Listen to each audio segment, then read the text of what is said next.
Ya, Assalamualaikum warahmatullahi wabarakatuh. Eh, ini adalah video pengayaan untuk matematika.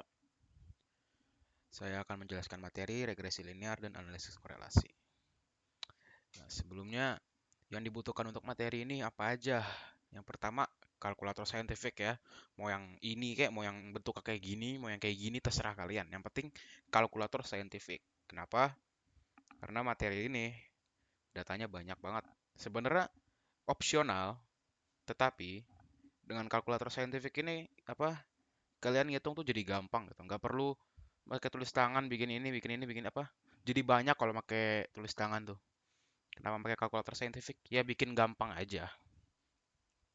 Yang kedua, Microsoft Excel sama, ini juga opsional, tapi dibandingin kalkulator saintifik ini bakal bikin materi ini jadi jauh lebih gampang karena kalian tinggal input rumus-rumus doang, udah tinggal ngeliat hasil.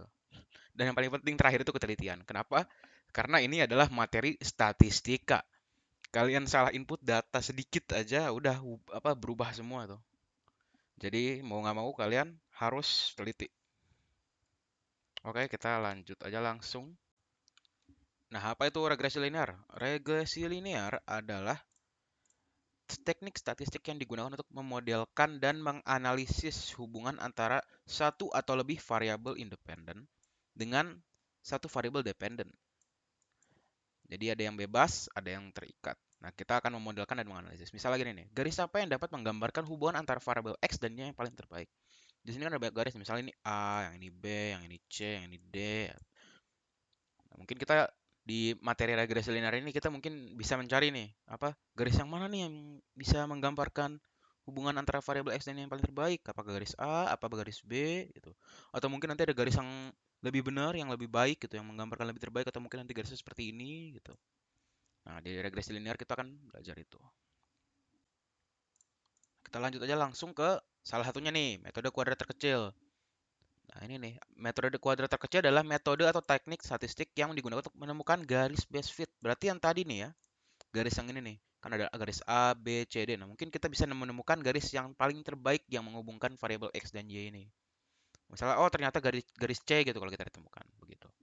Meminimalkan selisih antara nilai-nilai yang diprediksi oleh model regresi dengan nilai-nilai sebenarnya. Kita dapat mencari persamaan garis best fit dengan 3 langkah seperti ini. Pertama, kita tentuin dulu persamaan perkiraan garis regresi atau y topi dulu nih. Ini kita sebut y topi ya, yang ini. Menentukan jumlah kuadrat residu atau sigma y dikurang y topi lalu dikuadratkan. Ini y ini maksudnya tuh koordinata ya. Misalkan A sama dengan 3,7. Nah, ininya nih y seperti ini nih. Yang terakhir, menentukan nilai sigma Y kurang Y topi dikuadratkan yang paling terkecil. Kalau misalnya kita yang temukan itu paling terkecil dibandingin garis-garis yang lainnya, maka yang Y ini nih yang paling terkecil. Misalnya A itu misalnya kita bilang 1, berapa berapa berapa berapa. Yang B itu 0,3333. Berarti yang dari antara A dan B ini, maka garis yang best fit itu adalah yang B. Pokoknya intinya semakin kecil nilai sigma Y dikurang Y topi kuadrat itu, maka itu lebih cocok selisihnya semakin kurang dan dia adalah best fit. Langsung aja nih kita ketemu langsung ketemu sama soalnya. Kita ada garis, ada garis F dan garis G. Tentukan garis best fit data menggunakan metode kuadrat terkecil, berarti yang metode yang tadi ini ya. Ya, pertama-tama garis F itu melalui titik apa aja? Ada titik 1,2 nih, titik 1. Terus apa lagi nih? Titik 4,4 berarti dua titik ya. Titik ini. Terus kalau yang garis G kita ambil dua aja walaupun dia nyentuh banyak. Pertama dia nyentuh 2,2 berarti yang pertama yang ini, yang kedua yang kita ambil paling ujung deh. Garis 5,5 gitu. Berarti kita lanjut. Garis F melalui titik 1,2 dan 4,4 yang tadi nih. 4,4, 1,2 dan 4,4. Nah, garis G melalui titik 2,2 nih, 2,2 dan 5,5. 5,5. Nah, ini nih rumusnya nih yang kita akan pakai. Y topi dikurang Y1 dibagi Y2 dikurang Y1 sama dengan X min 1, X dikurang X1 per X2 min X1. Langsung kita taruh aja. Berarti yang untuk garis F dulu ya. Garis F dulu berarti kita 1,2 apa? Nggak usah 1,2 lagi sih. Bentar. Langsung aja berarti Y topi dikurang Y1 per sorry. Y harusnya kenapa X ini? Y2 dikurang Y1 ini Y-nya jelek banget ya ini Y ya. X dikurang X1 X2 dikurang X1. Langsung kita taruh aja angkanya berarti kalau F berarti Y topi dikurang Y1 itu kan berarti ini 1, ini 2 nih. Ini 1, ini 2. Berarti Y dikurang 2 per 4 dikurang 2. Ini 4 dari sini ya. Y yang titik kedua sama dengan X dikurang X1 berarti 1, X kurang 1. Dan ini 4 kurang 1. Ya udah hasilnya berarti Y topi dikurangin 2 dibagi 2 maksudnya sama dengan X dikurang 1 dibagi 3. Ini kali silang aja. Ini kesini ke sini. Nanti hasilnya yaitu 3 ya maaf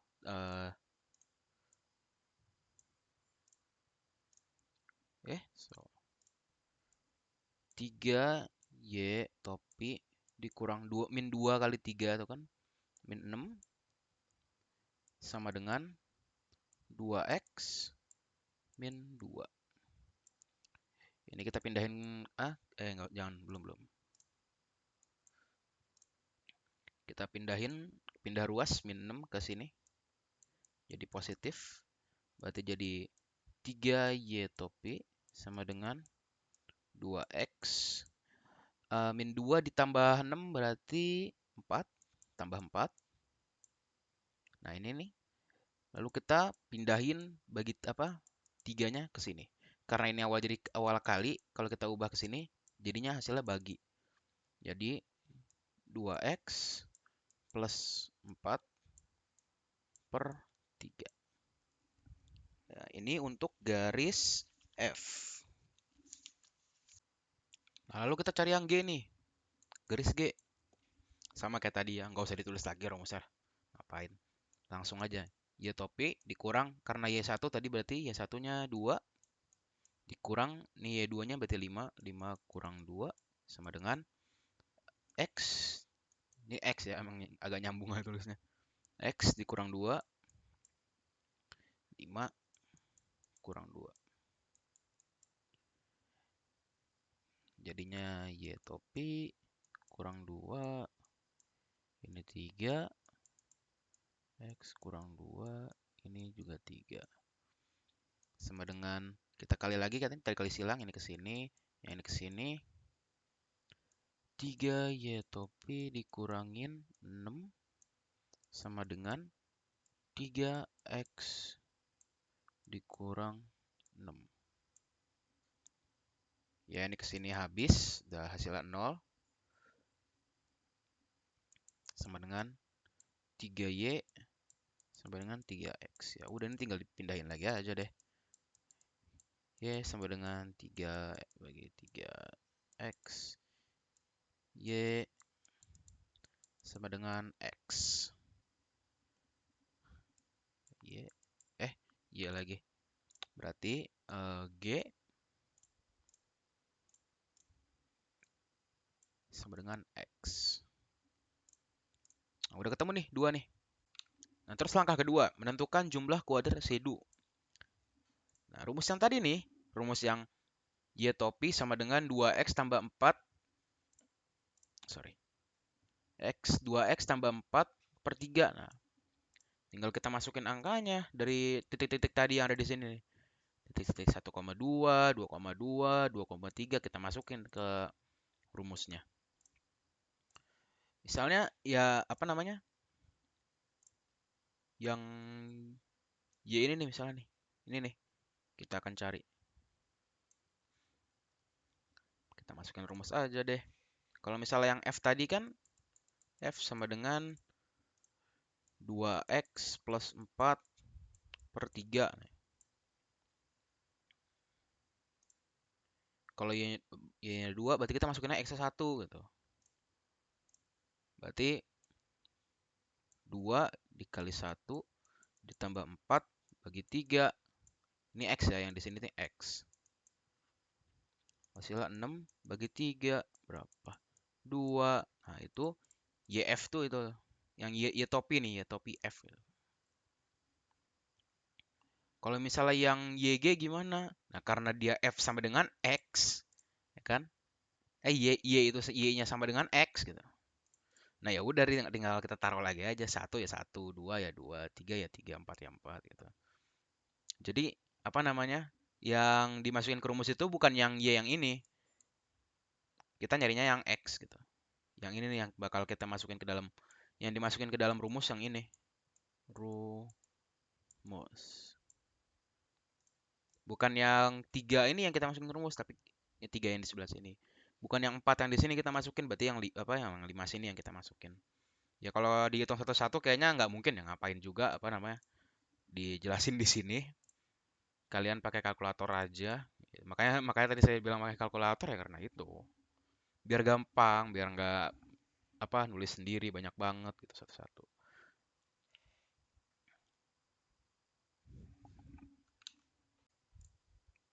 Nah, nanti kalau semuanya udah kalian cari nih ya, yang ini apa?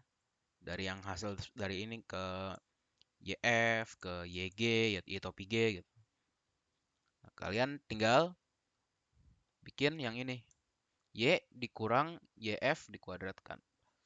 Salah nih, 2 dikurang 2 nih. Yang ini nih, ini dikurang sama yang ini. Y dikurang YF. Kalau ini Y dikurang YG. Nggak kebalikannya ya, nggak 2,6 dikurang 3 ya. Tapi yang 3 dikurang 2,6777. Kalau 2 dikurang 2, 0. Dipangkatkan ya tetap 0. 3 dikurang 2,67777 hasilnya 0,333. Dikuadratkan ya hasilnya nanti 0,1111. Semuanya kalian lakuin dari apa? Dari yang data pertama hingga data yang terakhir gitu. Ya, nanti baru semuanya dari data yang di sini nih kalian jumlahkan. Nah, ini hasilnya. Yang ini juga sama, kalian jumlahkan semuanya. Nah, ini hasilnya nih.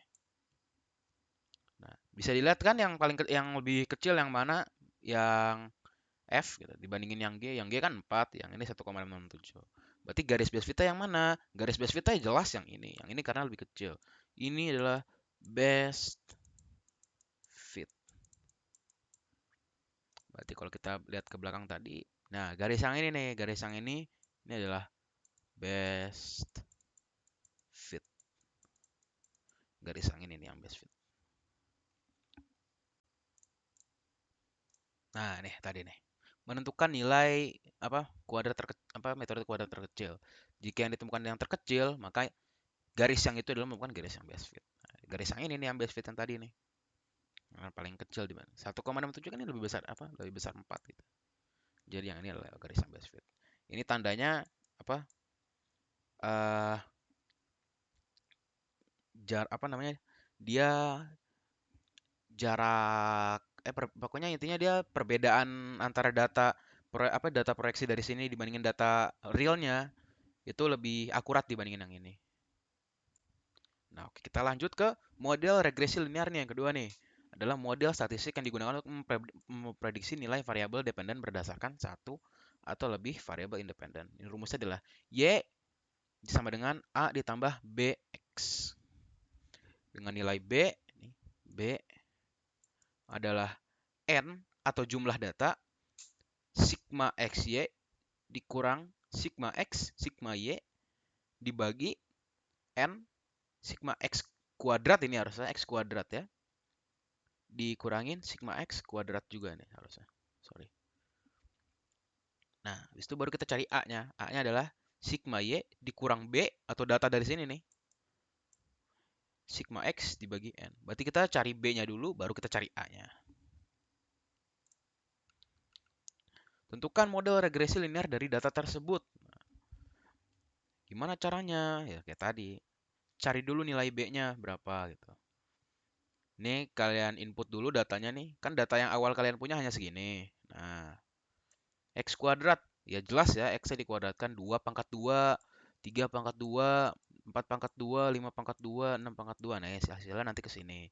Ini ke sini, ini ke sini, ini ke sini ya. Bisa kalian jumlahkan 2, 3, 4, 5, 6 itu namanya sigma X. Kalian jumlahkan 3, 4, 6, 4, 5 itu namanya sigma Y. Nah, kalian yang dari X dikuadratkan ini ditambahkan juga 4, 9, 16, 25, 36. Itu sigma X kuadrat. Nah, terus ada satu lagi. XY. X dikali Y. 2 kali 3. Hasilnya 6. 3 kali 4, sorry. Hasilnya 12. 4 kali 6, hasilnya 24. 5 kali 4, hasilnya 20. Nanti semua ini juga dijumlahkan. Yang namanya sigma XY. Udah ketemu semua nih. Sigma X 20, sigma Y 22, sigma X kuadrat 90, dan sigma XY 92. Cari nilai B. Gimana tuh cari nilai B-nya? Jadinya ya udah kita tinggal masukin lagi aja. B sama dengan N jumlah data. Jumlah data di sini berapa? 1, 2, sorry. 1, 2, 3, 4, 5. Nah, ini jumlah datanya ada 5. Berarti 5 dikali sigma X-nya berapa? 92 dikurang sigma X berapa? Sigma X 20 dikali sigma Y dikali 22 dibagi 5 N ya, tadi jumlah data. Sigma X kuadrat juga ini harusnya sigma X kuadrat, sorry. 90 dikali 90, 5 kali 90 dikurangin sigma X dikuadratkan. Sigma X-nya berapa? 20 pangkat 2. B hasilnya jadi berapa? Kita kalikan dulu ya. 5 kali 92 itu hasilnya 460 dikurangin 20 kali 22 itu hasilnya 440 per 5 kali 90 itu hasilnya 450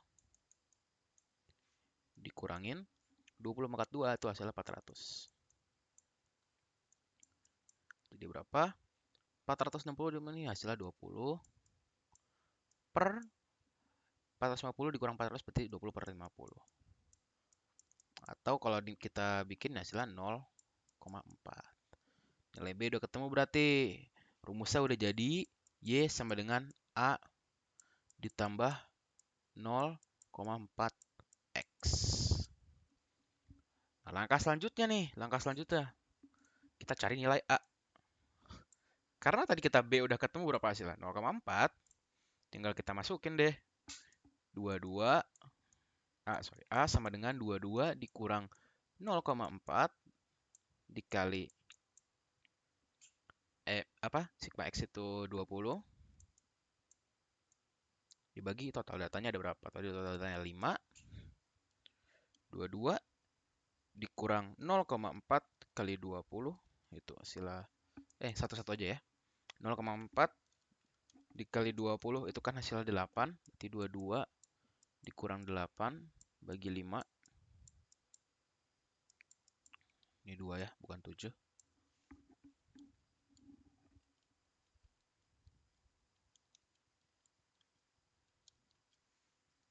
Hasilnya 2,8. Udah deh, rumusnya berarti kita udah dapat rumus secara keseluruhannya deh.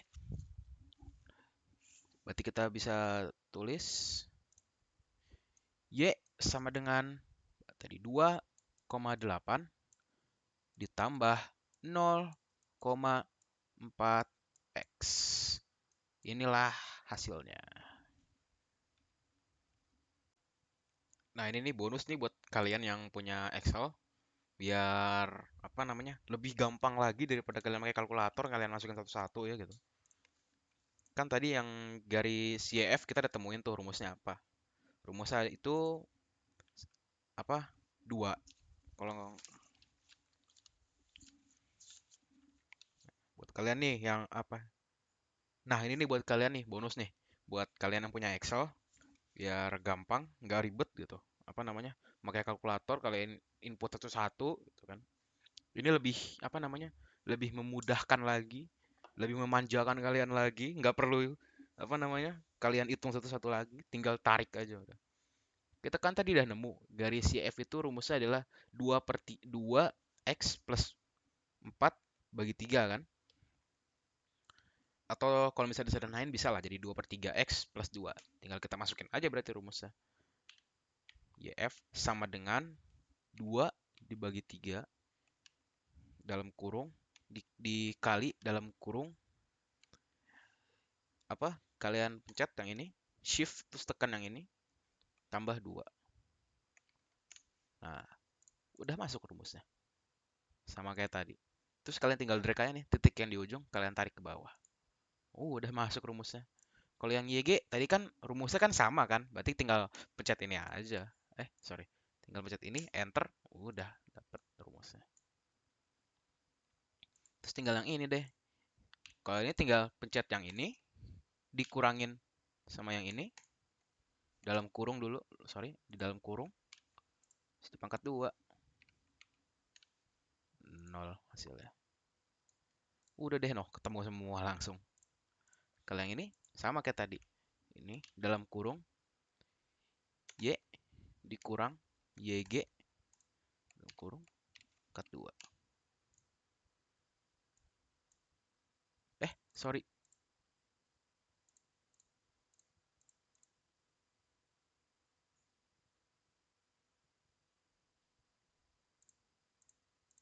Sorry, salah. Ini harus A ya. Harus A. Ini semua harus A.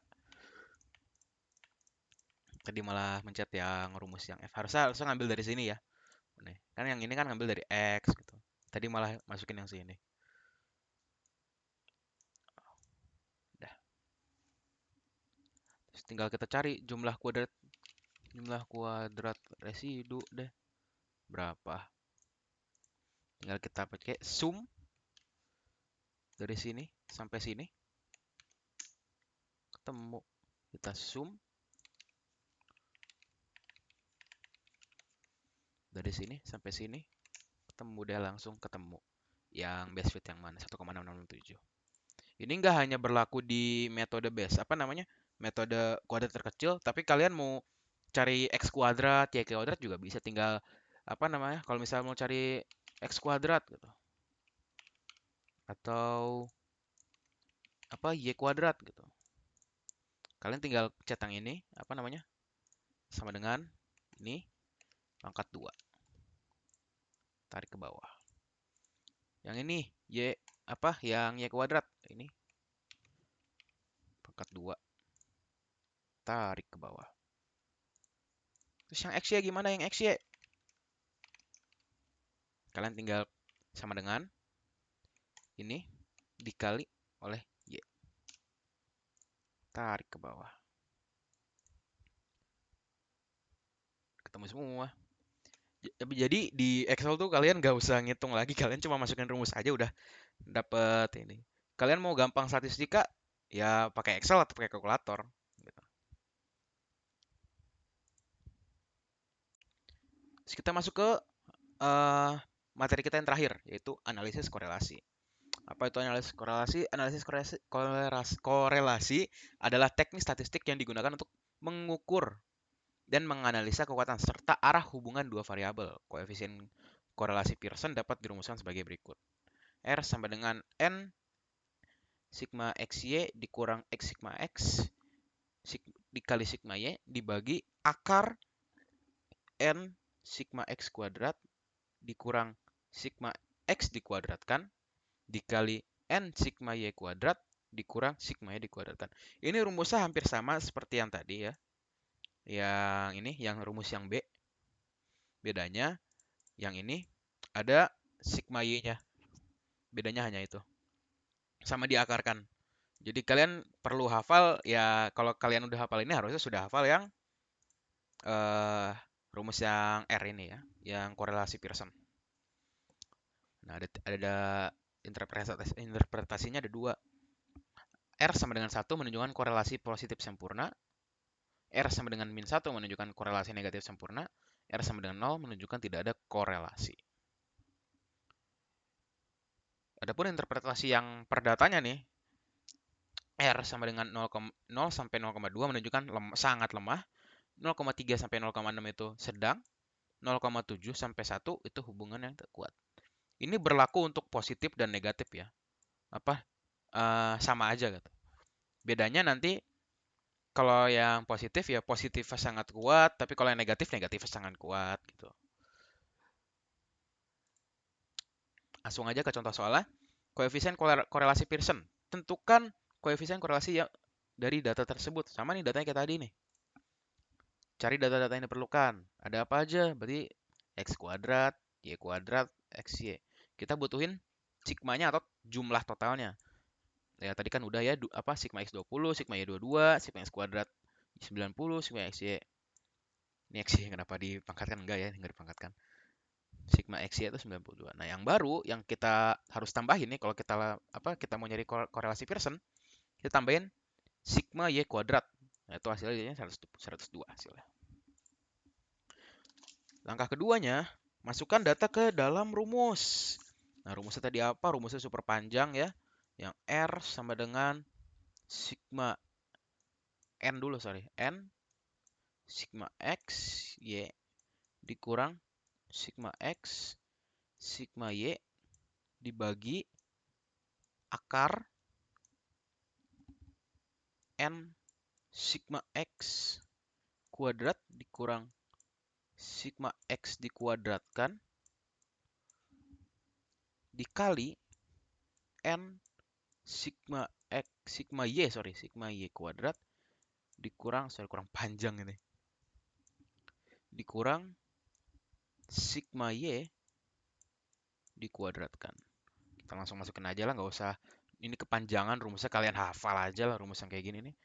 Karena tadi datanya ada 5 nih, 1 2 3 4 5 nih. Sama seperti tadi. Sama dengan berarti kita langsung masukin aja 5 dikali sigma X 92 dikurang 20 dikali 22 sigma X dan sigma Y dibagi akar 5 dikali sigma X kuadrat tadi 90 dikurang 20 pangkat 2. Sorry, dikurangin dulu. Kita kali nih, ini tambahan dari rumus yang tadi nih berarti nih. 5 102 dikurang 22 pangkat 2. Kalau udah kayak gini ya berarti tinggal kita masukkan aja. Berarti R sama dengan 5 dikali 92 itu 460 dikurang 20 kali 22 berarti tadi 440 dibagi akar 5 dikali 90 dikurang 20 pangkat 2 itu hasilnya 50. Yang ini nih, dari sini sampai sini itu hasilnya 50. Dari sini sampai sini, sebentar, 5 kali 102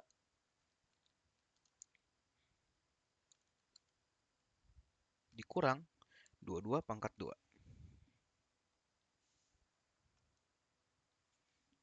dikali 26. R sama dengan 20 per 50 dikali 26 itu hasilnya 1300. Nah, tinggal kalian bagi deh. 20 dibagi akar 1300. Hasilnya adalah 0,554700 sekian sekian satu sekian banyak. Kalian hanya perlu ambil kurang lebih 4 angka di belakang koma. Itu udah cukup. Ini R berarti hasilnya 0,5547. Udah deh ketemu. Terus yang ketiga, langsung aja. Karena masih nyambung ya materinya, masih nggak terlalu jauh. Koefisien determinasi adalah ukuran statistik yang menunjukkan seberapa baik variabel independen dalam suatu model. Regresi dapat menjelaskan variasi dan dari variabel independen 0% hingga 100%.